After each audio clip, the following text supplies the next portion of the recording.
말씀 다니엘서 1장 8절에 펴보세요. 우리가 이 한 구절 읽고 그 다음에 제가 기도하겠습니다. 그러나 다니엘은 왕이 정해준 음식이나 왕이 마신 포도주로 자기를 더럽히지 아니하려고 마음속에 자기를 더럽히지 아니하려고 내시들의 동지자에게 아멘. 우리가 다 같이 기도하겠습니다. 하나님 우리 아버지, 우리가 여기서 모아서 대단히 감사합니다. 그리고 이 기회가 주셔서 대단히 감사합니다. 예수님이 우리에게 구원을 주셔서 대단히 감사합니다. 그리고 성령님이 우리 안에 살아시기 때문에 하나님께 감사를 드리기 원합니다. 그리고 이 시간에 이 자녀들이 마음이 열고 이해 열고 하나님이 말씀 씨로 기쁘게 심어주세요.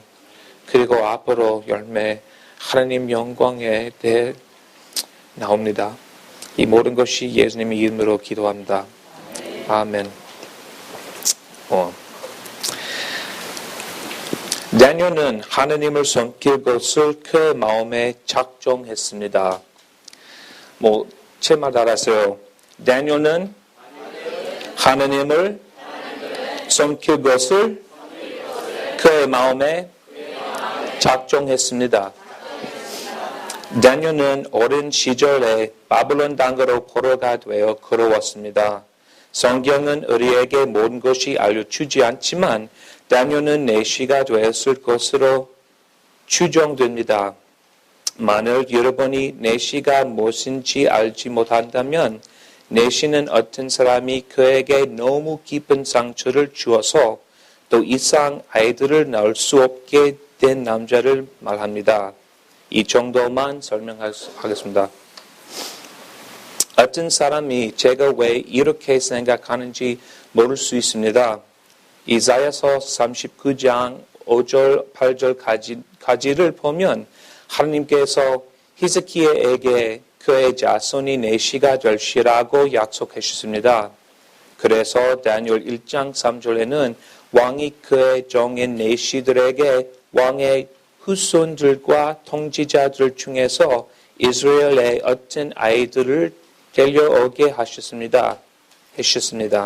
만일 여러분들이 왕의 계보를 끊고자 한다면 여러분은 왕의 아들들 모두를 내시들로 만들면 됩니다. 알아들을 수 있습니까? 감사합니다. 다른 사람들은 다니엘이 태연자였기 때문에 그가 내시일 수 없다고 말합니다. 제사장들은 온전해야 합니다. 그러나 그 자격은 태연자들에게 주신 것은 아닙니다. 또한 우리는 이사야의 아내와 아이들, 호세아의 아내와 아이들, 죽은 이세겔 아내에 대해서 읽습니다. 하나님은 예레미야서 16장에서 예레미야에게 예루살렘에서 아내를 취할 수 없다고 말씀하셨습니다. 다니엘에 대해서는 아내나 아이들에 관한 말해진 것이 전혀 없습니다. 만일 다니엘이 아이를 가질 수 있었고 그가 왕족의 한 사람이었다면 그는 미래 왕에게 위험 요소일 수 있습니다. 그러나 그가 내시였다면 그는 전혀 위험하지 않을 것입니다. 첫 번째 큰 생각. 개인적 손실에도 불구하고 그는 주님을 섬기기로 자신의 마음에 작정했습니다. 저는 다니엘이 그 삶에서 고통 가운데 있었다는 사실을 여러분들에게 이해시키기 위해서 그가 내시였다는 것을 말씀드렸습니다. 다니엘은 제가 지난번 설교한 열왕기하 2장 5절에 나오는 작은 소녀처럼 포로로 끌려왔습니다. 다니엘은 자신의 집과 가족과 미래를 잃어버렸습니다. 다니엘의 상황은 좋지 않았습니다. 그는 또한 새로운 언어인 갈대아어를 배워야 했습니다. 그러나 여기에 여러분들이 꼭 기억하시기를 원하는 가장 중요한 사실이 있습니다. 다니엘은 마음에 뭔가를 정했습니다. 그는 어떤 일이 자신에게 일어나든지 상관없이 오직 하나님만을 위해서 살기로 작정했습니다. 게다가 다니엘은 이 결심을 자신이 아주 어린 소년이었을 때 한 것입니다. 여러분들이 많은 사람들은 하나님을 장차 앞으로 섬길 계획을 세웁니다. 그러나 만약 여러분이 하나님을 섬길 예정이시라면 그 일은 내일이 아니라 오늘부터 시작돼야 합니다. 여러분이 얼마나 젊든지 나이가 드셨는지는 문제가 되지 않았습니다. 주님을 섬기기 위한 유일한 조건은 바로 여러분이 먼저 은혜를 통한 믿음으로 구원을 받으시는 것뿐입니다. 그렇다면 구원이라는 무엇입니까? 그리고 우리는 왜 구원받는 일이 필요합니까? 하나님께서 최초로 창조하신 사람 이름은 아담입니다. 아담은 자신을 지으신 하나님께 불순종했습니다. 이 불순종을 우리는 죄라고 부릅니다. 이 죄는 심각한 결과를 초래했습니다. 죄는 사망을 가져온 것입니다. 또한 죄는 거룩하신 하나님과 함께 할 수가 없습니다. 아담과 그의 창조주 사이의 관계는 완전히 깨어져 버린 것입니다. 이러한 일이 생겼을 때 아담은 죽어가기 시작했습니다. 그는 이미 영적으로 죽었고 육체적으로 죽어가기 시작했습니다. 우리 모두는 아담의 후손이기 때문에 우리는 영적으로 죽은 상태에서 태어났습니다. 그리고 우리가 이 세상에 태어난 순간부터 육체적으로 죽어가기 시작합니다. 만약 우리가 창조주 하나님으로부터 죄 사함과 깨끗해짐 없이 우리의 죄 가운데서 그냥 죽는다면 우리는 죽었을 때 지옥이라고 불리는 심판과 고통의 장소로 가게 될 것입니다. 우리의 창조주께서는 우리 모두를 사랑하십니다. 그래서 우리 모두가 이 고통의 장소에 가는 것을 원치 않으십니다. 게다가 그분은 우리 각각 모두와 개인적으로 관계를 맺기를 원하십니다. 그분은 우리 모두가 죽는 것을 원치 않으십니다. 게다가 그분은 각각 우리가 풍성한 영적 생명을 누리기를 원하십니다. 우리의 죄를 제거하는 유일한 방법은 바로 깨끗한 피로 정결하게 되는 것입니다. 죄로 인해 더럽혀지지 않은 피가 바로 깨끗한 피입니다. 우리의 창조주 하나님께서는 우리를 매우 사랑하시기 때문에 자신의 유일한 아들이신 예수 그리스도를 이 세상의 죄를 위해서 고난당하게 하시고 피를 흘리게 하시고 죽으시게 하시기 위해서 이 땅에 보내셨습니다. 예수 그리스도께서는 저와 여러분을 위해서 죽으셨습니다. 예수님께서는 이 땅에 태어난 모든 사람들을 구원하시기 원해서 십자가에서 피를 흘리셨습니다. 그분은 죽으셨을 뿐만 아니라 다시 살아나셨습니다. 지금도 영원히 살아 계십니다. 그분은 결코 죽지 않으십니다. 그리고 예수 그리스도께서는 자신의 이 영원한 생명을 우리와 함께 나누기를 원하십니다. 그러나 영원한 생명을 갖기 위해서는 여러분은 반드시 그리스도께서 여러분을 위해 값을 치르셨다는 사실을 받아들이셔야 합니다. 우리는 이것을 구원이라고 부릅니다. 구원은 많은 사람들에게 복잡해 보이지만 사실 이것은 매우 간단합니다. 여러분은 단순히 예수 그리스도와 그분께서 이루신 일을 믿기만 하면 됩니다. 그리스도께서 하신 일은 그분의 죽으심과 묻히심과 부활을 말합니다. 주 예수 그리스도를 완전히 믿고 위지하기 위해서는 여러분은 자신을 믿고 위지하는 일을 멈춰야 합니다. 여러분은 자신의 죄에서 돌이켜야 합니다. 그리고 예수께로 돌아와야 합니다. 이렇게 돌아키는 것을 회개라고 합니다. 회개는 행동의 변화를 일으키는 마음과 생각의 변화를 말합니다. 이해했어요? 진짜로요? 고맙습니다. 여러분은 자신이 구원자가 필요한 죄인임을 예수님께 인정해야 합니다. 이것을 자백이라고 부릅니다. 그래서 여러분은 주 예수 그리스도께서 여러분을 구원해 주시기를 간청해야 합니다. 믿음으로 예수님께서 자신의 약속을 지키실 것을 신뢰해야 합니다.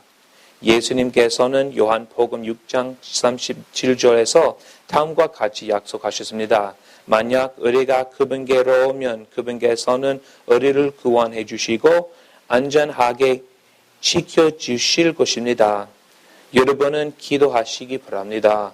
기도는 예수님께 이야기하는 것입니다. 예수님께서 여러분을 구원해 주시기를 간청하시기 바랍니다. 그렇다면 그분께서 여러분을 구원해 주실 것입니다. 이것을 거듭남이라고 부릅니다. 여러분은 이제 영원한 생명을 가졌고 여러분은 이제 영적인 생명을 가졌습니다. 영원한 생명은 영원하신 분이 가지고 계신 생명을 말합니다.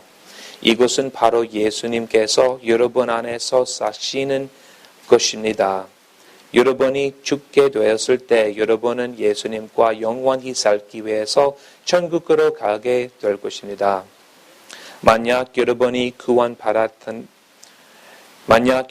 구원받았다는 사실을 확신한다면 여러분은 주님을 섬길 수 있습니다. 만약 여러분이 구원받지 않으시고 주님을 섬길 수 있다고 생각한다면 불행히도 여러분은 자신을 스스로 속이는 것입니다. 구원 없이는 진정한 섬김이 없습니다. 예수님 없이는 여러분은 아무것도 할 수 없습니다. 주변 상황에도 불구하고 그는 자신의 마음에 주님을 섬기기로 작정했습니다. 저는 다니엘은 하나님을 섬기기로 마음에 작정했음을 여러분들에게 말했습니다. 다니엘은 사람들이 하나님께 영광을 돌리지 않은 지역에서 살고 있었습니다. 내시가 다니엘에게 왕의 포도주와 거짓된 신들에게 바친 고기를 먹기 원했을 때 그는 반항하지 않았습니다. 그 대신 그는 겸손하고 예의를 갖추어서 자신과 자신의 친구들이 채소만 먹어도 되는지를 물어보았습니다. 거역하는 죄는 마술죄와 같은 것입니다. 사무엘기상 15장 23절 말씀입니다. 모든 권력자들은 하나님께서 임명하신 것입니다. 로마서 13장 1절 말씀입니다. 이것은 의리가 순종해야 함을 말해 줍니다. 그러나 의리는 사람보다 하나님께 또 순종해야 합니다. 만약 같은 사람이 의리가 하나님의 뜻에 반대되는 것을 하기 원한다면 의리는 이를 거절할 수 있습니다. 그러나 이에 따른 보복을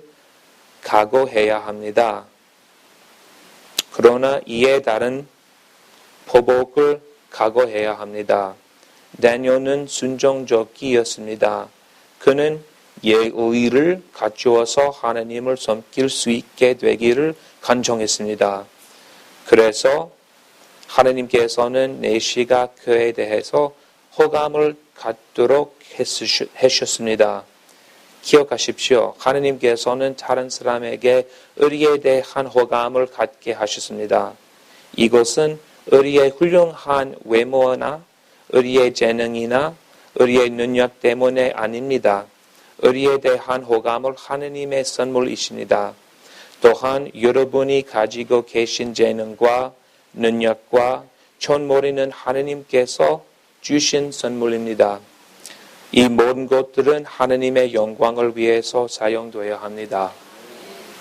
다니엘은 주님께 순종했고 하느님께서는 다니엘에게 사람들의 호감을 주셨습니다.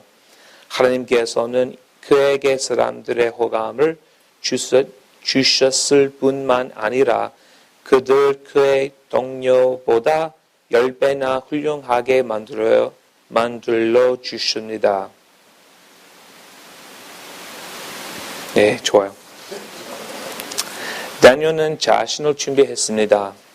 두 번째로 제가 여러분들이 이해하기를 원하는 사실은 다니엘은 하나님을 섬기기로 마음을 정했을 뿐만 아니라 그분은 주님을 섬기기 위해서 자신을 준비했습니다. 그는 열심히 공부했어요. 제 말 알아세요. 다니엘 열심히 공부했습니다. 다니엘은 열심히 공부했습니다. 성경은 다니엘이 모든 지혜에 능숙하고 지식을 두루 갖추고 과학을 이해하고 갈대아 말을 배웠다고 말하고 있었습니다. 다니엘은 환상과 꿈을 깨달았고 영토 안의 모든 마술사와 별을 살피는 자보다 10배나 나았습니다. 다니엘은 하느님께 인정받는 자로 부끄러울 것이 없는 일꾼으로 나타나도록 연구했습니다. 다시 한번 다니엘은 하느님께 인정받는 자로 부끄러울 것이 없는 일꾼으로 나타나도록 연구했습니다. 그는 깨끗한 감정을 가지고 살아갔습니다. 다니엘은 깨끗한 감정을 가지고 있었습니다. 다니엘은 깨끗한 감정을 가지고 살아갔습니다. 이러한 다니엘에 대해서 다니엘서 6장 4절 5절에 펴보세요. 다니엘 6장 4절 5절에 펴보세요. 6장 4절 5절. 다음과 같이 말하고 있습니다. 여러분은 한 목소리로 읽어보세요. 다니엘 6장 4절 5절 말해주세요.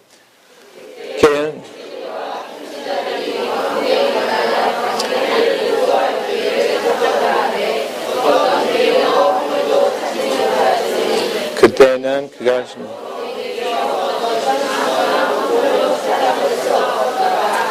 그때의 사람들이 이르되 우리가 다니엘의 하나님의 율법에 관하여 그를 고소할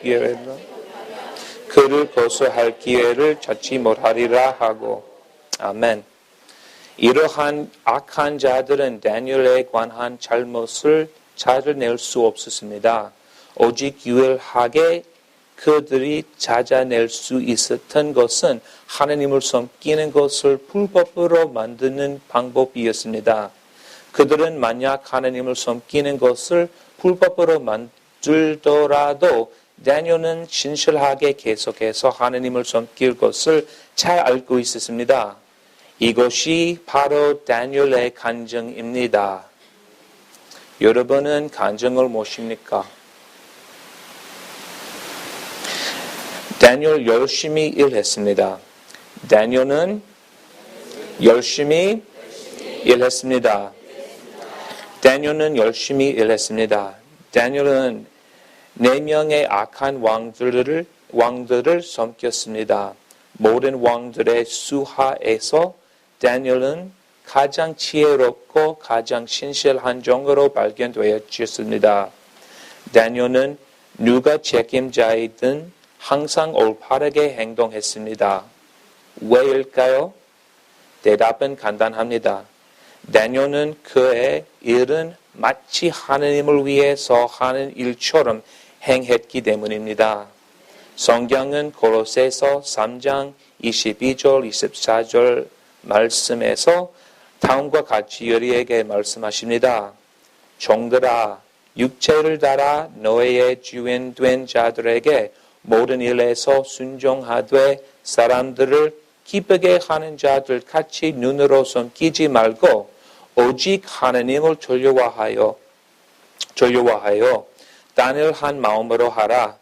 또 너희가 무슨 일을 하든지 마음을 다해 주께 하듯 하고 사람들에게 하듯 하지 마라. 너희가 상속 유업의 보상을 주께로부터 받아 줄 아니니 너희가 주 그리스도를 섬기느니라. 아멘. 다니엘은 주님께 기도했습니다. 다니엘은 주님께 기도했습니다. 이것은 모든 사람들이 아는 내용의 일부입니다. 다니엘은 악한 법이 통과된 이후에도 하나님께 기도했습니다. 그리고 그는 사자굴에 던져줬습니다. 여러분이 여기서 주의 깊게 보셔야 할 몇 가지 사실이 있습니다. 그는 기도 생활을 했습니다. 다니엘은 기도 생활을 했습니다. 첫째로 다니엘은 자신이 그 악한 법이 공표된 것을 알았을 때 기도 생활을 시작한 것이 아니었습니다. 다니엘은 이미 하루에 3번 기도하는 기도 생활의 습관 가운데 있었습니다. 아침에, 오후에, 저녁에 기도했습니다. 그렇죠? 네. 다니엘은 단지 잠자기 전에만 기도한 것이 아니라 항상 기도했습니다. 그는 주님과 교제 관계를 항상 가졌습니다. 그는 정기적으로 주님과 교제하였습니다. 아멘. 그는 그는 결과에 관계가 없이 기도를 했습니다. 다니엘은 결과에 관계없이 기도를 했습니다. 다니엘은 기도 때문에 자신이 어려워지더라도 기도를 멈추지 않았습니다. 다니엘은 하나님을 신뢰했고 무슨 일이 일어나든지 성관하지 말고 계속해서 기도해야 한다는 사실을 알고 있었습니다. 이것은 우리가 주님을 섬기는데 필요한 동일한 방법입니다. 다니엘은 현통했습니다. 마지막으로 여러분들이 알기를 원하는 사실은 다니엘은 현통했다는 점입니다. 이것은 다니엘의 생활이 완벽했음을 의미하는 것이 아닙니다. 그러나 이것은 그는 계속된 승리를 목격했다는 것을 뜻입니다. 다니엘은 4번이나 왕국에서 가장 높은 위치에 올려졌습니다. 다니엘은 4번이나 다스리는 위치에 올려진 것입니다. 다니엘은 자신의 종족들과 싸우지 않았습니다. 다니엘은 자신의 종족들과 싸우지 않았습니다. 하나님께서 다니엘의 종족들과 싸우셨습니다. 다니엘의 생명을 놀리고 음모를 꾸몄던 모든 사람들은 사자굴에 던져졌습니다. 결코 잊지 말아야 합니다. 전쟁은 주께서 한 것입니다. 사무엘 기상 17장 47절 말씀입니다. 그리고 복습. 다니엘은 주님을 섬기기로 마음에 작정했습니다. 다니엘은 주님을 섬기기로 마음에 작정했습니다. 그리고 다니엘은 섬기는 구원으로부터 시작합니다. 그냥 섬김은 구원으로부터 시작합니다. 제 발음이 너무 나빠서 죄송합니다. 내가 내게 이르기를 너희가 반드시 다시 태어나야 하리라 한 것에 놀라지 마라. 요한복음 3장 7절 말씀입니다. 그리고 구원은 오늘 받아야 합니다. 그분께서 이르시되 받아주는 때에 내가 내 말을 들었고 구원의 날에 내가 너를 구조하였도다 하시나니 보라 지금이 받아주시는 때에 보라 지금이 구원의 날이로다. 고린도후서 6장 2절 말씀입니다. 그리고 다니엘은 하나님을 섬기기 위해서 자신을 준비했습니다. 다니엘은 하나님을 섬기기 위해서 자신을 준비했습니다. 다니엘은 깨끗한 간증을 가지고 살아갔습니다. 기록된 바 내가 거룩하니 너희도 거룩하라 하셨느니라. 베드로전서 1장 16절 말씀입니다. 그리고 레위기 11장 44절 45절 19장 2절 20장 7절 20장 26절 다 같이 비슷하죠. 굉장히 중요합니다. 또 다니엘은 열심히 공부했습니다. 너는 진리의 말씀을 바르게 나누어 내 자신을 하나님께 인정받는 자로 부끄러울 것이 없는 일꾼으로 나타나도록 연구하라. 디모데후서 2장 15절 말씀입니다. 다니엘은 열심히 일했습니다. 고로새서 3장 22절 24절 말씀입니다. 벌써 읽겠습니다. 그리고 다니엘은 하나님께 기도했습니다. 그는 기도 생활을 하며 살아가십니다. 아멘. 나를 부르라. 그리하면 내가 내게 응답하고 내게 알지 못하는 크고 능력 있는 일들을 내게 보이리라. 예레미야서 33장 3절 말씀입니다. 그는 생활에 관계없이 기도했습니다. 쉬지 말고 기도하라. 데살로니가 전서 5장 17절 말씀입니다. 그리고 다니엘은 현통했습니다. 주님께서 순종하고 주님께서 대신 싸우게 하십시오. 전쟁은 주님께서 간 것입니다. 또한 주님께서 칼이나 장으로 구원하시지 아니하심을 이 모인 모든 무리가 알게 하리라. 전쟁은 주께서 간 것인즉 그분께서 너희를 우리 손에 남겨주시리라 하니라. 사무엘기상 17장 47절 말씀입니다. 기억하십시오. 시험이 없으면 승리 또한 없습니다.